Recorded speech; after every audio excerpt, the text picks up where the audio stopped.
네, 이번 비디오에서는 로마서 7장과 8장을 살펴보도록 하겠습니다. 4장부터 8장의 내용을 한번 전체적으로 살펴보면 4장에서는 믿음으로 말미암아 의롭다함을 얻는다는 원리를 설명하고 있고요. 5장에서는 어떻게 한 사람 예수로 인해서 하나님과 화목하게 되고 생명에 들어오게 되었는지 그 신학적인 원리에 대해서 설명하고 있습니다. 그러니까 4장과 5장은 믿음으로 말미암는 의에 대한 어떤 원리를 설명한다고 하면 6장, 7장, 8장은 우리 삶 가운데 우리가 어떻게 살아야 하고 또 어떤 과정을 거쳐서 우리가 구원의 완성에 이르게 되는지 그것을 말하고 있습니다. 6장에서는 하나님과 화목하게 되었으니 하나님께 대하여 살아있다고 여기고 그렇게 살아가라. 몸의 지체를 의의 병기로 드리라 이렇게 말하고 있습니다. 그래서 여기 이제 강조한 단어들을 보면 믿음에 대해서 믿음으로 의롭다함을 얻고 그래서 하나님과 화목하게 되었고 우리가 인식하기는 쉽지가 않죠. 내가 그리스도와 함께 죽었다는 사실 2000년 전에 예수님께서 죽었다는 사실이 어떻게 지금 나와 상관이 있는가 이렇게 우리가 의심을 할 수가 있습니다. 그때 바울이 하는 말이 그리스도 안에서 내가 죽었다는 사실을 그렇게 여기라, 그렇게 생각하라, 그렇게 믿으라는 얘기죠. 그리고 하나님께 대하여 살아있다고 여기라. 어떠한 죄를 짓는다 할지라도 하나님 앞에서 가지고 나가서 고백할 때 용서함 받을 수 있다는 사실. 그러니까 하나님과의 관계가 끊어질 수 없다는 사실을 믿으라는 것입니다. 예. 그래서 그렇게 여기고, 근데 그렇게 살아갈 때 우리를 힘들게 하는 것이 사실은 우리 육신의 연약함으로 인해서 우리가 절망하게 됩니다. 자꾸 죄를 짓게 되고 혹은 실수를 하게 될 때 우리는 내가 과연 크리스찬인가 이러한 생각이 들면서 절망에 빠지게 되죠. 그러한 절망에 빠지게 되면 빠지게 될수록 거기서 포기하면 안 되고 그때 주님을 붙잡아야 하는 것입니다. 주님을 만나기 전에도 우리는 우리 자신의 죄를 생각하면서 주님께 나오고 주님을 붙잡았지만 이제 주님을 만난 후에 거듭난 후에도 여전히 우리 육신에 역사하는 죄성으로 말미암아서 우리는 절망에 순간순간 빠지게 됩니다. 그때에 우리는 더욱더 고백할 것이 성령으로 말미암아 내 육신에 내 힘으로 하는 것이 아닌 성령의 능력으로 말미암아 구원의 완성에 이른다는 그런 소망을 가지게 되는 것이죠. 그리고 그러한 소망의 근거는 바로 하나님의 사랑에 있는 확신입니다. 자, 그렇게 해서 우리의 구원이 성령의 능력으로 하나님에 의해서 완성된다는 그것이 이제 8장의 내용이 되겠습니다. 그래서 강조한 글자를 보면 믿음으로 의롭다함을 얻고 화목하게 되었는데 또 그렇게 살아가는데 우리가 때때로 절망을 하게 되죠. 그럴 때 주님을 더 바라보고 성령을 의지하면서 하나님의 사랑에 대한 확신을 가지고 소망 가운데 인내하는 것입니다. 기다리는 것이죠. 자, 그러면 7장 한번 살펴보도록 하겠습니다. 7장에서는 육체 안에서의 율법이 가지는 한계, 율법이 아니고 율법입니다. 한계와 율법의 역할 그리고 고난의 삶. 그러니까 우리가 거듭났지만 육체를 가지고 살아가는 존재이기 때문에 계속 죄와 싸워야 하는 그런 그 가운데서 우리의 삶이 고난, 영적인 어떠한 쉽지 않은 삶, 곤고한 삶 이렇게 말씀드릴 수 있겠습니다. 자, 그러면서 7장, 8장의 내용은 사실은 근데 7장에서는 육체의 무능력함과 육체로서는 구원을 얻을 수 없다는 사실을 강조를 하고 있고요. 그러면서 8장에서 성령께서 성령으로 말미암아 하나님이 이 일을 감당하신다, 구원을 이루신다, 이렇게 이야기가 전개됩니다. 이제 거기에 대한 도입부로서 7장 1절부터 6절에서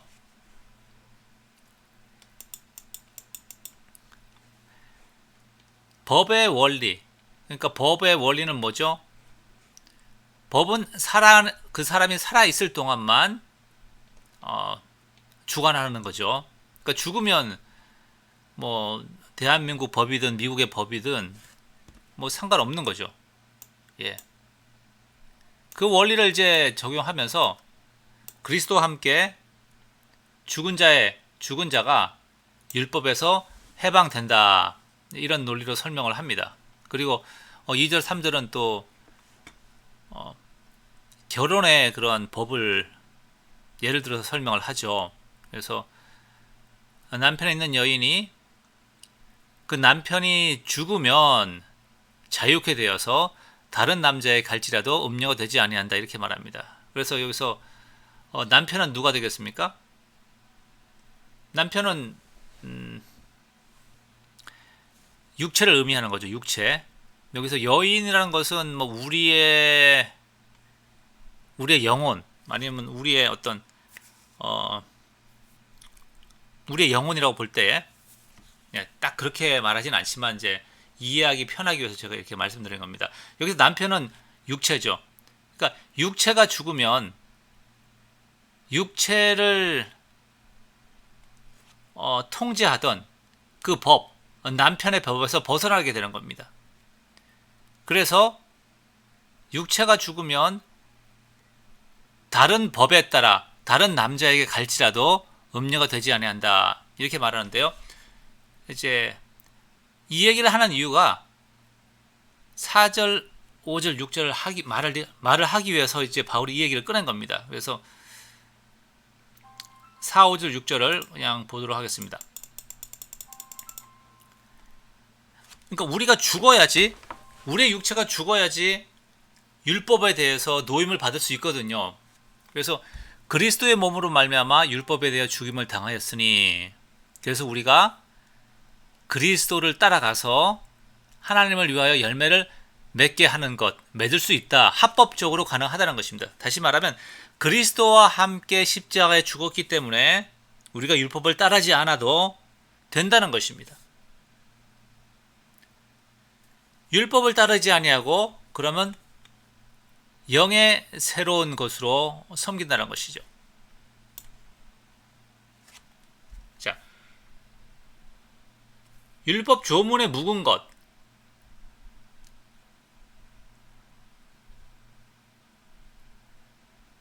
구약의 어떤 율법의 정신은 가지고 오지만 율법 하나하나의 어떤 규정들에 대해서는 우리가 자유하게 되는 것이죠. 예수 그리스도와 함께 십자가에 죽었기 때문에. 그래서 이제는 성령의 인도함을 받아서 우리가 하나님을 섬길 수가 있다는 것입니다. 이제 그것이 1절부터 7절까지 말하는 우리가 어떻게 육체의 법, 율법에서 자유케 되어서 성령의 법에 속하게 되는지 말하고 있습니다. 자, 그때 우리는 이렇게 말할 수가 있어요. 그럼 율법이 나쁜 것이냐? 여기 이제 그 말을 하는 이유가 5절에서 보니까 우리가 육신에 있을 때는 율법으로 말미암는 죄의 정욕. 네, 이 말은 율법이 죄의 정욕이다라는 것이 아니고 율법을 통하여서 우리 속에 죄의 정욕이 솟아난다는 얘기입니다. 선악과를 먹지 말라고 하면 먹고 싶은 게 인간의 마음이죠. 네, 그런 식으로 어떠한 율법이 주어지면 그것을 어기고자 하는 그런 마음이 생겨난다는 것입니다. 그러니까 율법이 없으면 어기고 싶은 마음도 없기 때문에 죄가 드러나지 않고 혹은 죄를 덜 지게 되는 것이죠. 이 부분은 이제 7절에서 다시 한번 말씀드리겠습니다. 그렇게 하면 이제 율법이 그럼 나쁜 거냐? 율법이 죄를 짓게 만드는 것이냐? 네, 그것이 7절의 내용입니다. 그렇게 너희가 생각할 수 있을 텐데, 그죠? 그게 아니라는 거죠. 예. 율법은 나쁘지 않다. 율법은 죄가 아니다. 이렇게 말합니다. 그러면서 율법이 역할이 뭡니까? 네. 율법으로 말미암지 않고는 내가 죄를 알지 못하였으니 죄를 드러나게 하는 것이 율법이다라는 것이죠. 여기서 이제 탐심을 얘기한 것은 어찌 보면 율법이 우리 마음속에 있는 죄를 볼 수 있게 만드는 것이죠. 일반적인 인간 양심에 비추어서 우리는 마음속으로 탐심을 품은 것을 가지고 그렇게 죄책감을 느끼진 않습니다. 왜냐하면 내 속에 탐심을 품은 것이 아니고 그것이 밖으로 드러나서 행동으로 옮겨졌을 때에 뭐 거짓말을 하거나 아니면 누구를 혼내거나 아니죠. 강도를 하거나 도둑질을 했을 때 우리는 그것을 양심에 거리끼는 죄라고 생각을 하는데, 그렇죠. 일반적인 그런 사람들의 생각 속에는 탐심은 심각하게 다루지 않는 거죠. 죄가 아니라고도 생각을 합니다. 그런데 10계명에서는 마지막 계명이 탐심이죠. 네. 이웃의 것을 탐내지 말아라. 율법을 통하여서 그것이 죄라는 사실을 깨닫게 되는 것입니다. 그러니까 율법의 역할은 내 속에 죄가 있다는 사실을 더 밝게 드러내는 것이죠. 그러면서 8절은 더 합니다. 한 발자국 더 나아가서 계명이 주어지면 내 마음속에 여러 가지 그것을 어기고 싶은 생각이 나타나는 것이죠. 사과를 먹지 말라고 했으면 먹고 싶고, 그죠? 그리고 또 사과를 만약에 안 먹었으면, 그러니까 사과를 먹지 말라는 그 엄마의 계명이 있는데 동생은 사과를 먹었단 말이에요. 나는 먹지 않았어요. 그러면 동생을 대하여서 내가 어떤 생각을 가집니까? 나는 동생보다 훨씬 낫다. 라는 자기 의의가 또 생기는 것이죠. 그러니까 계명을 지키든지 지키지 않든지 내 속에 그것으로 인해서 죄스러운 생각이 생겨난다는 것입니다. 그래서 이렇게 말합니다. 율법이 없으면 죄는 활동을 하지 못한다. 이렇게 죽은 것이다. 이렇게 말하죠. 그래서 9절에 이 구절들이 뭘 말하고 있습니까? 지속적으로 말하기를 율법이 옴으로써 내 속에 죄가 드러났다. 율법이 옴으로써 죄는 살아나고 나는 죽었다. 죄책감으로 인해서 혹은 자기 의로 말미암아서 나는 옳은 사람이다라는 생각으로 말미암아서 하나님께 대하여서 하나님과의 관계가 단절되는 것입니다. 그러니까 겸손하게 감사함으로 하나님께 나아가지 아니하고 하나님을 향하여서 교만한 마음을 가지고 나갈 수 있다는 것이죠. 이게 나는 죽었다는 표현, 그런 의미가 있습니다. 그래서 어떻게 되었습니까? 그 결과 선악과를 먹으면 너희가 죽을 것이다. 먹지 말아라. 그 말은 무엇입니까? 먹고 죽으란 얘기 아니잖아요. 하나님이 그 말씀을 주신 것은 살아라. 먹지 않아서 살아라. 생명을 주시기 위해서 그 계명을 주신 거예요. 그런데 어떻게 되었습니까? 선악과를 먹음으로써 사망에 이르게 되었죠. 그러면 선악과를 먹지 말라는 그 계명이 악한 것입니까? 아니죠.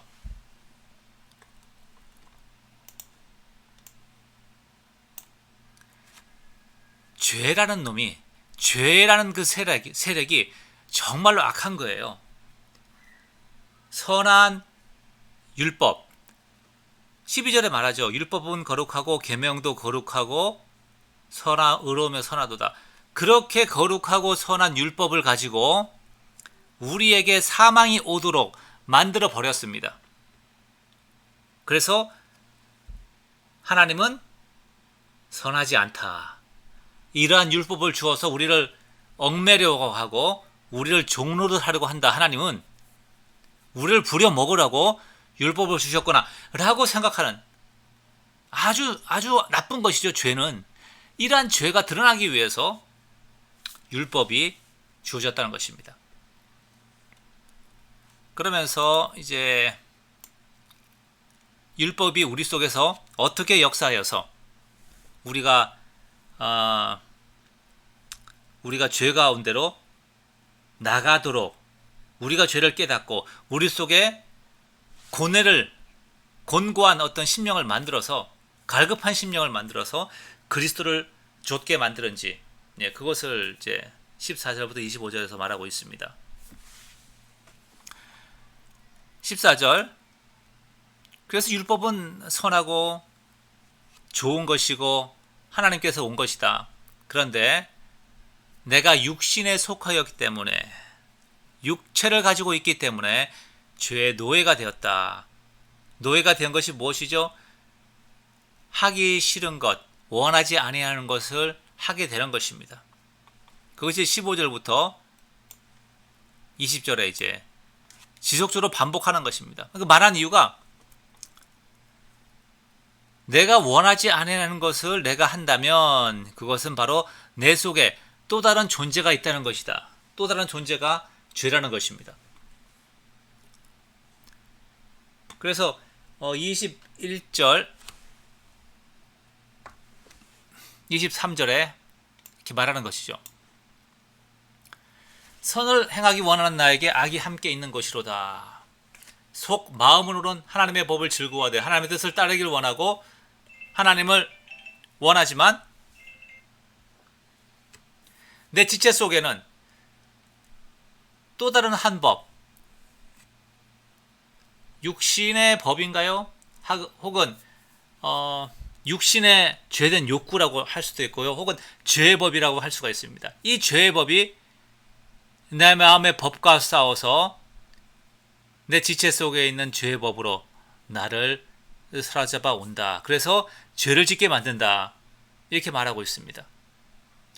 여기서 말하는 하나님의 법, 율법을 포함하여서 우리가 아는 하나님의 뜻이라고 말할 수가 있겠습니다. 그래서 이러한 곤고한 삶, 24절에서 말하는 곤고한 삶은 거듭나기 전, 복음을 알기 전에도 마찬가지고 복음을 안 후에도 우리가 내 육신과의 싸움에서 계속 곤고한 삶을 살아갈 수 있다는 것입니다. 그래서 우리가 이러한 삶을 살아가면서 갈수록 우리는 주님을 더욱더 의지하게 되는 것이죠.